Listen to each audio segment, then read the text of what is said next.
We love to cheat to eat, but not to be cheated to eat. Welcome once more to my video. We'll go to page 10 of PMP of August 25 to 27, 2003.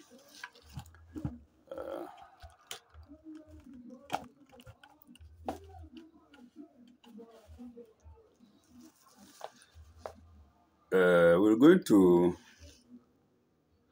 share a thought by Florence Jumo, a Ghanaian. And this is it. Share a thought. Where my finger is, you can see two people there dialoguing, consulting each other. That's share a thought. The next thing we have is campus life warm-up. Then my POP math cost me. So share a thought.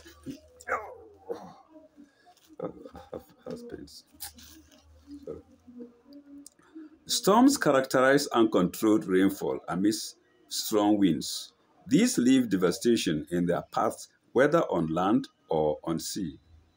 The radio and television news show stories and pictures of the destruction and fears that accompany and precede storms, respectively, around the world. The prospect of meeting a storm is not good news. It brings fear to pilots of aeroplanes, ships, drivers, farmers, and even those in the houses and offices. Whatever the effects of storm, those who have God will not be affected. Isaiah, into brackets, Isaiah 25:4. Isaiah 25:4. Jesus once decided to cross the Sea of Galilee to the region of Gerasa on a quiet evening. Mark 4, into brackets, Mark 4:35 to 36. A storm suddenly hit their boat, and there was chaos among the disciples. Matthew 8:24 to 25, in brackets. But Christ remained asleep. Christ remained asleep. When the peace of God is upon you and your family, no fear can strike your home. Psalm 61. Yes, let me go back a bit. Where they say Christ remained asleep. When people were panicking, Jesus Christ, peace be unto him, was asleep. I love that. I love that. Okay. Psalm 91. Those with little faith will complain and even deny God in stormy times. But Job, into brackets, Job 2, 7 to 10. And then Paul did not do so. They praised God. Acts 16:23 to 26. And the Lord and the good Lord answered them. What is the storm in your life? Is it marriage problem, sickness, dejectedness, or poverty? The Lord calmed the storm when he was called. Luke 8:24. And he will do the same to your problems. The Lord accused the disciples of having little faith. And what about you? Oh yes, the one who had faith and was closest to the Lord was fast asleep amidst the storm. I love that. Okay. You can accomplish many difficult things in life through faith. Elijah was a man, but was able to bring drought and storm to Israel through faith. 1 Kings 17 and 18. Many storms are a blessing in disguise. Farmers will pray for storms when their plants are dying because of lack of rain. The Israelites welcomed the storm. First King 18 to 41. Sorry, First King 18. First King 18, 41 to 46. Joseph and Mandela rose to power from prison, and most happy endings start with sour beginnings. The Lord will turn your storm into a blessing, your night into day, and your grief into laughter. Oh my God.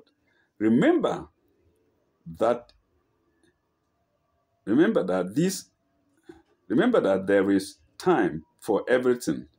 Ecclesiastes 3, 1 to 8. And your dreams will materialize one day.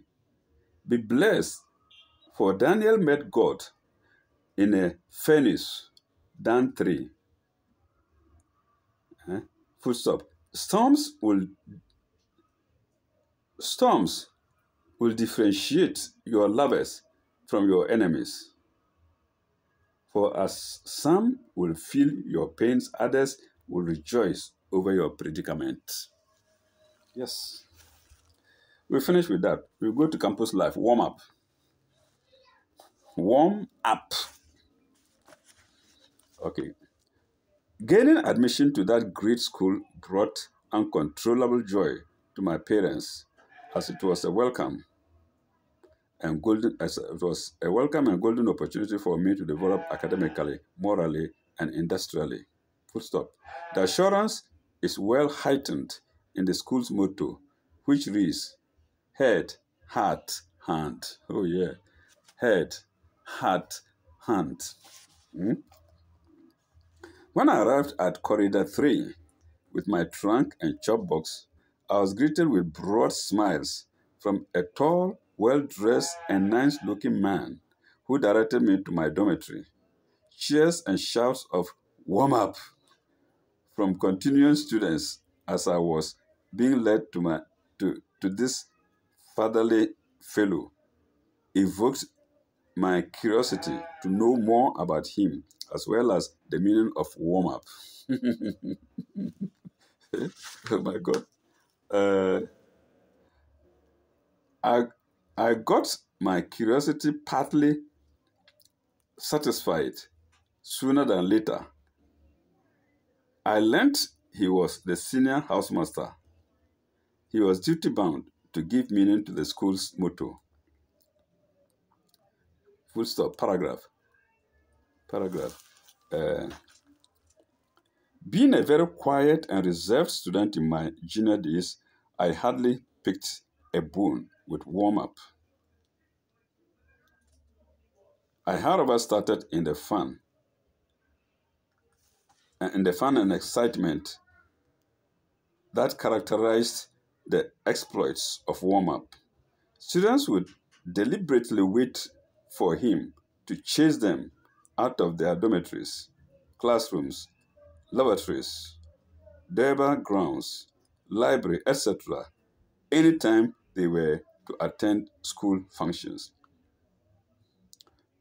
What even made this scene intriguing is the cunning way in which warm-up rounded up and punished culprits.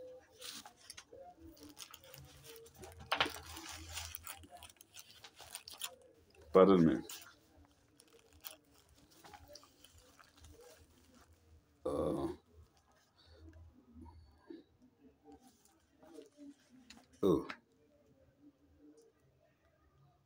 Punished culprits. It was so amazing that most students believed he had some juju up his sleeves, but it was far from that. You were sure to bump into him anytime you ran to one end after seeing him at the other. He always used his experience to outwit the students who were troublesome. Paragraph. I fondly remember that I, I, I fondly remember that pinch on my chest, which was characteristic of him. He nearly got a thorn pierce of my skin. He nearly got a thorn piece He nearly got a torn piece of my skin, in between his nails. Mm. Let's see, he nearly got a torn piece of my skin in between his nails. Yes, it pierced straight to the heart like a dagger. Of course, I chose to warm up, but never spiced it with intelligence. I was not fast enough to swerve the sharp claws of warm up, and I paid dearly for it. At that time, at that time it was very junior. At that time, it was every junior student's desire to change the white and pink uniforms to green someday. This this to a very large extent influenced my decision students made. Sorry, influence any decisions students made. Sorry, let me take that. This to a very large extent influenced any decision students made. Students who worked to fulfill this aspiration were hardly enemies of warm up. He demonstrated commitment in helping students realize this dream. It's realized, not realized, no D. Let me correct it. He demonstrated commitment in helping students realize this dream, but strictly within the dictates and confines of school rules and regulations. Some students adopted a nocturnal and territorial habits. They preferred to ghost instead of going to preps and sleeping after light out, whilst others would never study on campus. Instead, instead, at the Polytechnic campus, the EP Church, the EP Church schools or church building under construction. Oh, I don't understand this. Would never study in campus. Instead they would study. Okay, instead at the Polytechnic campus, the EP Church schools or church building under construction. These students were always on the lookout for ghosts in inverted commas. This habit created an atmosphere of fear on campus as they ran helter-skelter, fleeing from the same ghosts they looked for every day. Ironically, these all-visiting ghosts happened to be warm up. A single shout of warm up by one of them was just enough to replicate many others, leaving leaving chaos of the name warm up behind them as they fled for survival. In other words, all the students will shout, warm up, warm up, warm up, warm up. It's around. I think so, yes. Survival. In fact, he chased them from their hideout. Paragraph. Warm up was rewarded for his effort as students made good grades in their final exams. Wearing the green shirt on campus as if former changed my outlook and boosted my confidence a great deal. Galaxy, that's full stop. Galaxy, Prof, and I became very good friends. We were just inseparable. We were always seen glamorously dressed in our green shirt and khaki pair of trousers as we enjoyed sweet lower. That's sweet lower form.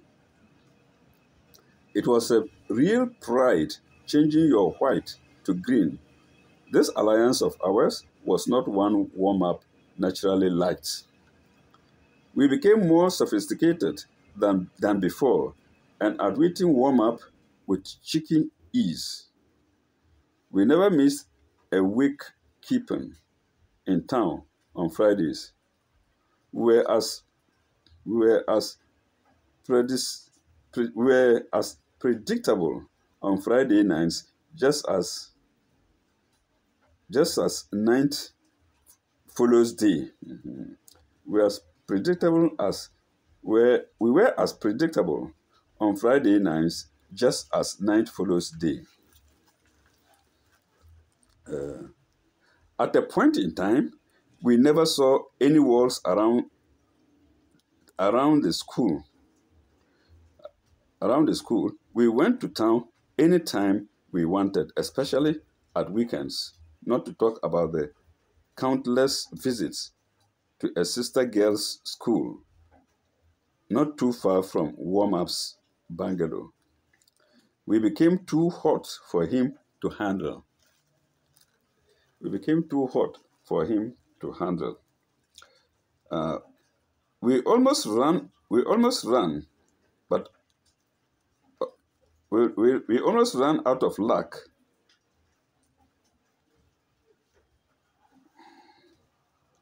when, what is this? I can't see this well.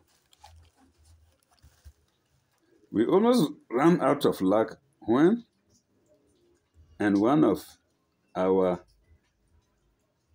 solemn drinking, that place is metal up. It's not very clear. Let me show it to you.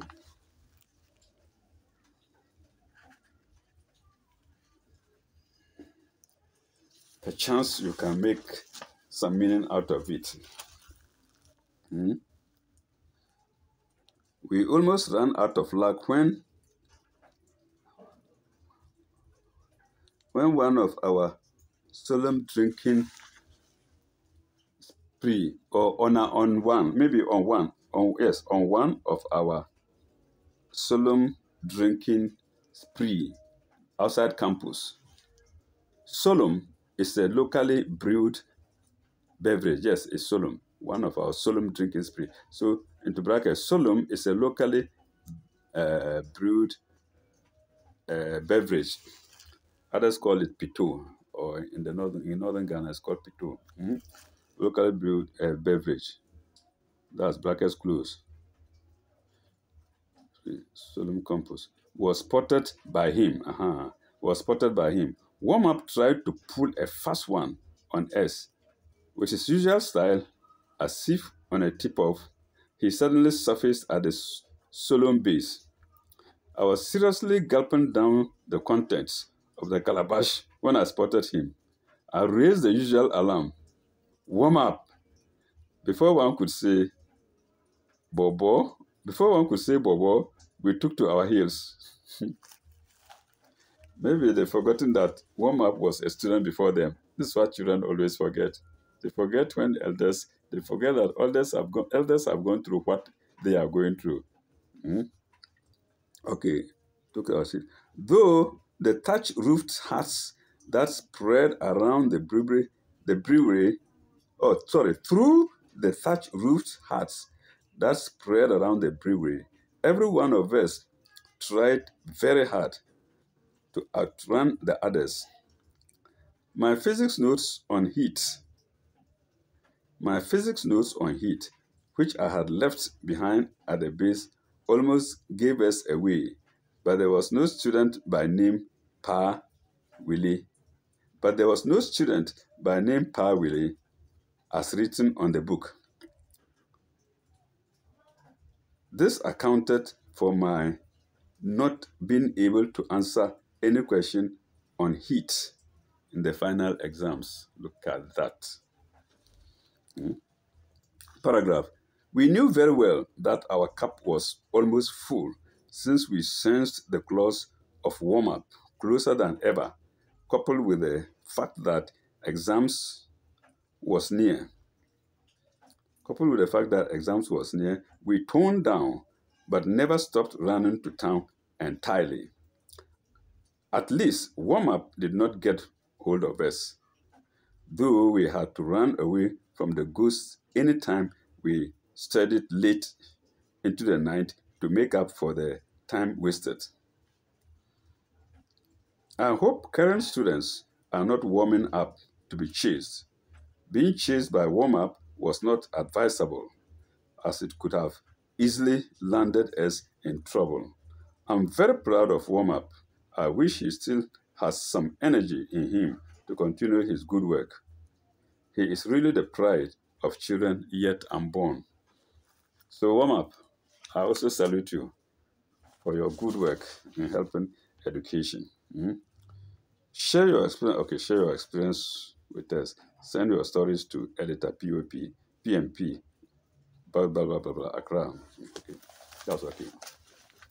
Let's go to the far end of the paper, the right end. The Power of Success. The Power of Success by Sule Imoro. Life to me as a boy was full of horrors, nagging, punishment, rejection, and scolding as I never found love, recognition, and respect, not even a compliment for the good things I did in my new home as a foster child, where I was supposed to seek solace, comfort, and love after the untimely death of my parents in a tragic motor accident. Oh, what a cruel fate for an innocent child. My first year in my new home, my first year in my new home, I was pampered, wet nursed, and given all that an orphan deserved. But just when I was getting settled in my new home, I was told we only wiped your tears so that you can shed more tears. Oh, what a wicked statement. What a wicked statement.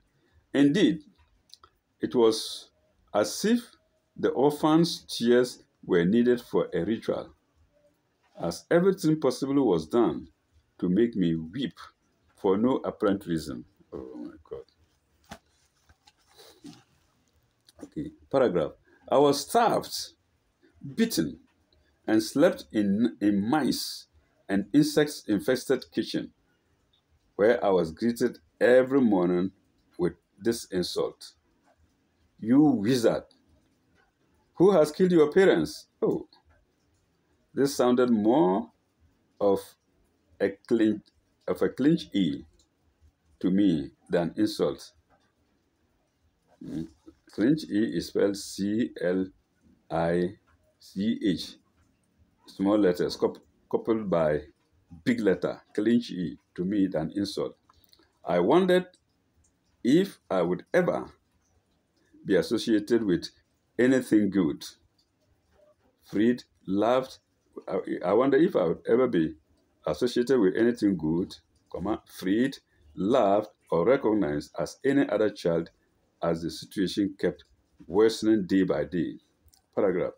During the farming season, I woke up early at dawn, as it had always been, to accompany my elder foster brothers to farm to help the planters. I could work from dawn to dusk on an empty stomach. Oh, but that fateful day, January 14, 1995,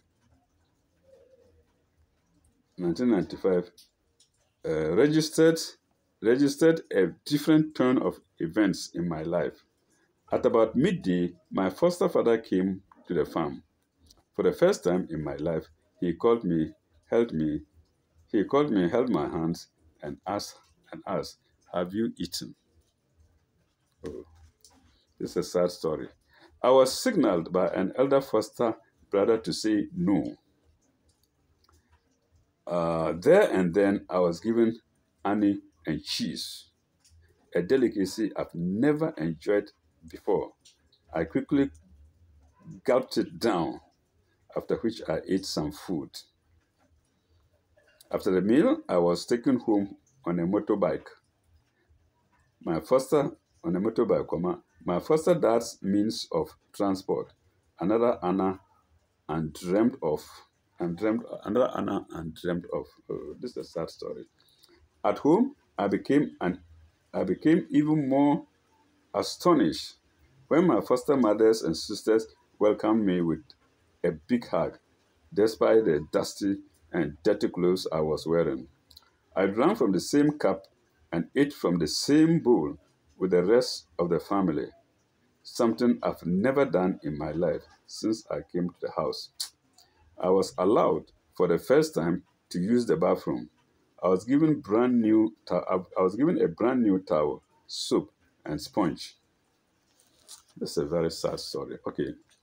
After being treated to a slap-up meal, I sat down to relax when my foster dad called me to his sitting room, which he thought was out of bounds to, to nobody else but me. He gave me my results, and he gave me my results slip. He had performed well in the exams. He gave me my results slip, SSS. I glanced through it. I glanced through it, into brackets, results. And glory be to God, I had qualified to enter the university. In fact, the first in the family to have had that splendid academic achievement. It was then that I understood I understood the unexplained, unexplained and dreamed of an unexpected affectionate show. Full stop. Tears started rolling down my cheeks. Yes, tears will roll down. Even I'm reading, tears are rolling down my cheeks. Tears started rolling down my cheeks as I stood speechless. These were simply tears of joy, of course. The entire family, after treating me to a delicious meal the next day, gave me their congratulations on my splendid performance. I took countless gifts as souvenirs from my parents, brothers, and sisters. My elation that day was indescribable, not only for excelling, but also for the affection, love, respect, and recognition I got from my foster family as a human and as any other child in the house. Indeed, that day, indeed, forever, that day forever be, indeed, sorry, indeed, that day shall forever be remembered as the happiest and ideal day in my life as a living soul. In fact, it was a day I really experienced real parental love. January 4th, 1995 will forever be remembered. Oh, God. Yes, indeed, the power of success. Maybe they didn't know how brainy he was. Okay, let's go to the last story. My deepest regret. My POP math cost me by Lenny. Who wrote this story? Yeah, I said Amido I mentioned it. So this last story was written by Lenny, Lenny. My POP math cost me.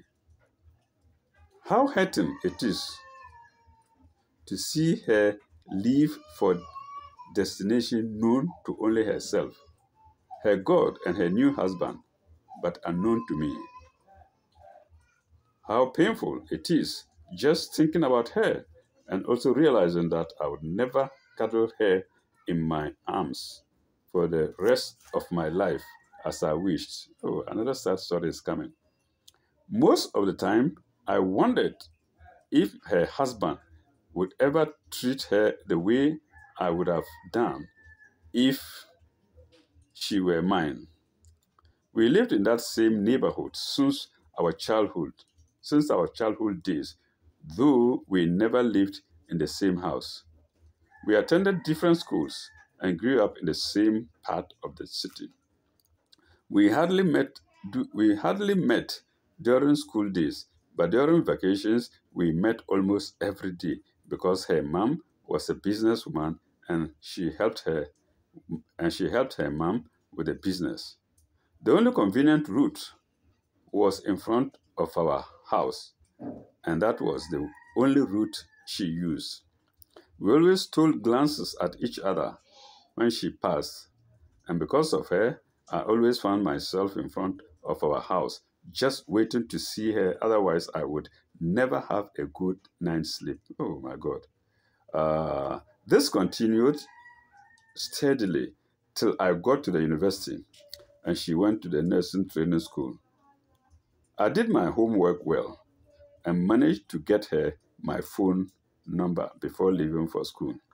We called each other very often, and as expected, I still could not make any intentions known to her because I had a POP mouth. Yeah, I remember this story. Because I had a POP mouth. And then she also told me that her parents wanted her to marry from a family richer than theirs. Full stop. Knowing this, I knew I couldn't stand a chance because I wasn't that rich. However, I tried to propose to her over the phone, only to be met with a shocker. I remember the story. Well, my proposal was rather late since she said she was in a relationship. What hurt was that her boyfriend was not extraordinarily rich. I could have won her. I could have won her over if I was a bit early. They had their wedding. They had their wedding, and I played a significant role in that celebration. After the wedding, they were to have their honeymoon in the US, so I was there to see them off. At the airport, when her husband went to visit the agents, I took the opportunity to tell her how much I wished she was mine. She also felt the same, but she said I should have let her know earlier. Oh God. I instantly regretted for taking things for granted, to have allowed another person to take my heartbeat away. However, she was happy with the new man. When her husband came back, they walked hand in hand to the various search points and finally boarded the plane and left. Uh, I came back home and played back the moments we shared together, and for the first time in my adult life, I wept in my room. You will weep. You will weep. I'm weeping with you, Lenny. eh? I'm weeping with you. For the first time, I wept in my room. Why I wept was that if I had told or expressed my love earlier, I would have been with a Mrs. I would have been with a Mrs. We shall end here, viewers, and continue another time with the next page. And that will be page 11. Page 11, I don't know, there's usually not much there. Yes, I'm right. There's not much here except dating, gentlemen loving men, women, and women loving women, and then Capricorn, Aquarius, whatnot, heart to heart form. So we shall skip that page and go to page 12 as usual. Let's see what's there.